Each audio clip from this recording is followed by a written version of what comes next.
Hello दोस्तों, आपका स्वागत है आपके अपने यूट्यूब चैनल पोल्ट्री ज्ञान में। आज का जो टॉपिक है वो है ब्रॉयलर फार्मिंग में रेट के रिलेटेड। जो ब्रॉयलर फार्मिंग का रेट है ये कैसा चलता है, ये आज के टॉपिक में हम बात करेंगे। और इसी के साथ में हम बात करेंगे कि श्रावण या सावन के महीने में जब ब्रॉयलर फार्मिंग का रेट जो है डाउन होता है तो ये क्यों डाउन होता है, और ये इसका रीज़न, मेन रीज़न इसका क्या है, इसके बारे में आज हम बात करेंगे।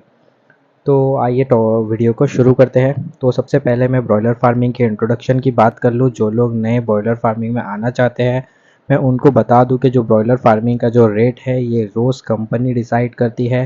ब्रॉयलर फार्मिंग का मंडी का रेट रोज़ इवनिंग के टाइम पे ओपन होता है, ये डेली ओपन होता है। और इसी के साथ में मैं उनको एक चीज़ ये भी बता दूं, जो ब्रॉयलर फार्मिंग के वीडियो जो देखते हैं यूट्यूब पे जिसमें लाखों रुपए की कमाई बताती है, उसके साथ में मैं आपको एक छोटा सा पॉइंट आपको बता देता हूँ मैं, कि ब्रॉयलर फार्मिंग एक ऐसा धंधा है जिसमें अगर आप दाना, जो फीड अगर आप खुद से नहीं बनाते हो तो ये धंधा आपके हाथ में नहीं है। ये धंधा अगर आप प्राइवेट फार्मिंग भी करोगे तब भी ये धंधा इनडायरेक्टली आपका फार्म कंपनी ही चलाएगी। मैं आपको इसका एक बेसिक सा एग्जांपल देता हूँ। आप जब चिक्स खरीदते हो तो आपको ख़रीदना है कंपनी के रेट पे। अगर आप दाना नहीं बना रहे हो तो आपको जो फीड खरीदना है वो खरीदना है कंपनी के रेट पे। आप आपका माल तैयार कर लेते हो इतनी मेहनत करके, लेकिन आपको बेचना है कंपनी के रेट पे। तो ये इनडायरेक्टली पूरा धंधा कंपनी के हाथ में है, आपके हाथ में कुछ नहीं है अनटिल एंड अनलेस आप खुद का फीड नहीं बनाते हो। तो इसके बाद में हम बात करते हैं ब्रॉयलर में डिमांड एंड सप्लाई के बारे में। जो ब्रॉयलर रेट का सबसे बैकबोन जिसको बोलते हैं, डिमांड एंड सप्लाई, जो ब्रॉयलर का रेट तय करती है बढ़ेगा या घटेगा। तो सबसे पहले अभी हम बात करते हैं कि ये कैसा चलता है। तो इसका सिंपल सा रीज़न है कि अगर कटर जो है वो ज़्यादा मुर्गी बाज़ार में सेल कर रहा है तो वो ट्रेडर को ज़्यादा ऑर्डर प्लेस करेगा चिकन के लिए, और जो ट्रेडर है वो ज़्यादा ऑर्डर प्लेस करेगा कंपनी में। तो इनडायरेक्टली कंपनी को डिमांड एंड सप्लाई पता चलती है कि हाँ डिमांड अब बढ़ रहा है, तो कंपनी ब्रॉयलर का रेट ऊपर करती है।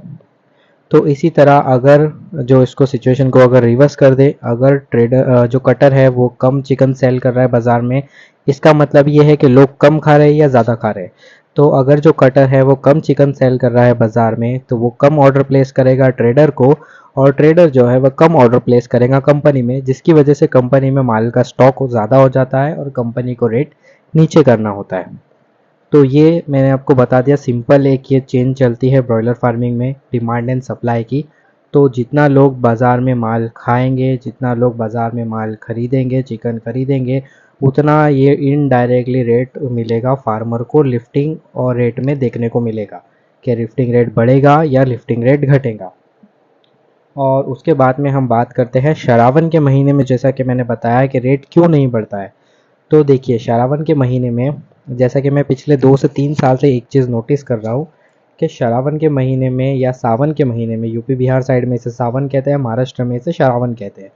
तो और ये जो यूपी बिहार साइड में जो सावन शुरू होता है, ये महाराष्ट्र के श्रावण से 12 से 13 दिन या 14 दिन, जहाँ तक मुझे पता है इतना डिफरेंस रहता है, पहले शुरू होता है, उसके बाद महाराष्ट्र में जो है श्रावण शुरू होता है। और फिर जो ये श्रावण या सावन है ये चलता है दशहरे तक।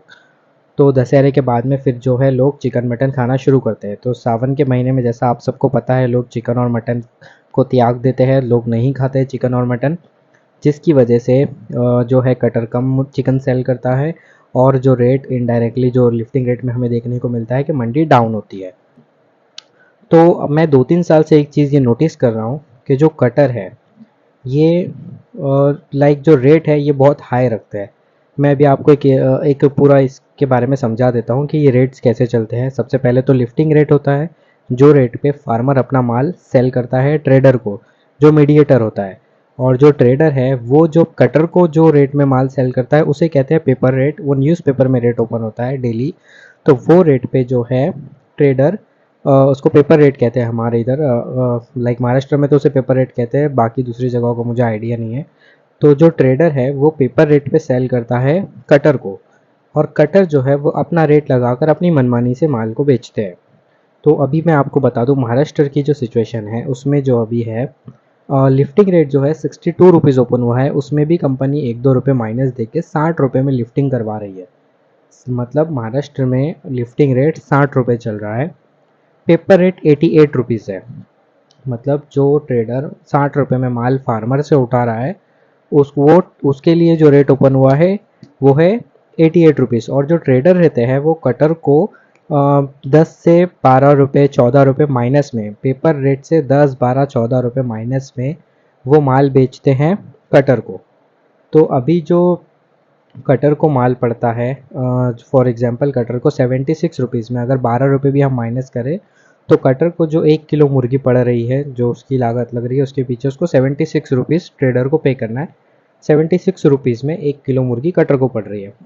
अभी जो ब्रॉयलर में जो मटन में जो काट के बेचते हैं उसमें जो 1 किलो ब्रॉयलर में 650 ग्राम मटन निकलता है, इससे थोड़ा ज़्यादा ही होता है, फिर भी हम कम से कम पकड़ते हैं 650 ग्राम मटन 1 किलो ब्रॉयलर में निकलता है।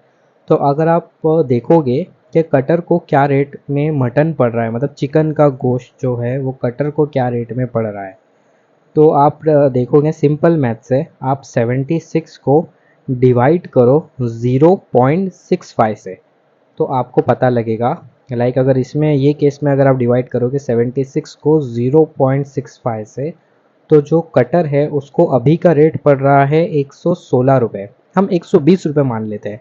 120 रुपये में कटर को जो ब्रॉयलर है उसका गोश्त पड़ रहा है, और ब्रॉयलर का जो गोश्त है जिसको कटर बाज़ार में बेच रहा है वो हमारे यहाँ का रेट, लाइक रायगढ़ महाराष्ट्र का रेट बताऊँ, 220 रुपये है। और ये हमारे यहाँ का ही नहीं है, हर जगह का ऐसा ही है। जो कटर है वो 100 रुपये 110 रुपये पर केजी पे प्रॉफिट मार्जिन रख कर चल रहे हैं। तो इससे हो ऐसा रहा है कि जो मार्केट में जो चीज़ का प्राइस ज़्यादा हो रहा है, और पहले से ही श्रावण का महीना है, बहुत सारे लोग नहीं खा रहे, और जो लोग खाते हैं वो उनके लिए प्राइस इतना ज़्यादा है तो लोग थोड़ा इसको खाने से परहेज़ कर रहे हैं, जिसकी वजह से इसका जो चेन मैंने आपको बताया, डिमांड एंड सप्लाई का चेन, वो इम्पैक्ट हो रहा है, और इस वजह से श्रावण के महीने में ब्रॉयलर का रेट डाउन होता है। अगर ये जो कटर है ये ईमानदारी से 40 से 50 रुपये पर केजी पे कमा कर अगर ये माल बेचे तो ये 220 की जगह 160 170 रुपये में भी अगर ये माल बेचते हैं तो लोग पाव किलो, आधा किलो, 1 किलो चिकन करके ख़रीदेंगे, जिसकी वजह से जो है ये माल ज़्यादा सेल करेंगे, ट्रेडर को ज़्यादा ऑर्डर प्लेस करेंगे, ट्रेडर कंपनी में ज़्यादा ऑर्डर प्लेस करेगा और जो लिफ्टिंग रेट है वो बढ़ेगा। बट ये ऐसा नहीं करते हैं, ये महीने में ये अपना फ़ायदा देखते हैं, ये महीने में ये सोचते हैं कि हम ज़्यादा से ज़्यादा कमाएं क्योंकि हमें कम से कम में चिकन पड़ रही है, हमें कम से हमारी लागत कम से कम आ रही है तो हम ज़्यादा से ज़्यादा कमाएंगे इसमें। ये इनकी सोच ऐसी चलती है, जिस वजह से ये बहुत बड़ा रीज़न है जो श्रावण के महीने में ब्रॉयलर का रेट डाउन होता है। तो होप आपको समझ में आ गया होगा कि ये श्रावण के महीने में रेट क्यों डाउन होता है, सावन के महीने में रेट क्यों डाउन होता है, और ये रेट बढ़ सकता है, लेकिन इसका मेन रीज़न ये है, जो कटर है ये है। तो इसमें आपकी क्या राय है प्लीज़ कमेंट करके ज़रूर बताएं। तो आज के वीडियो में इतना ही, मिलते हैं नेक्स्ट वीडियो में।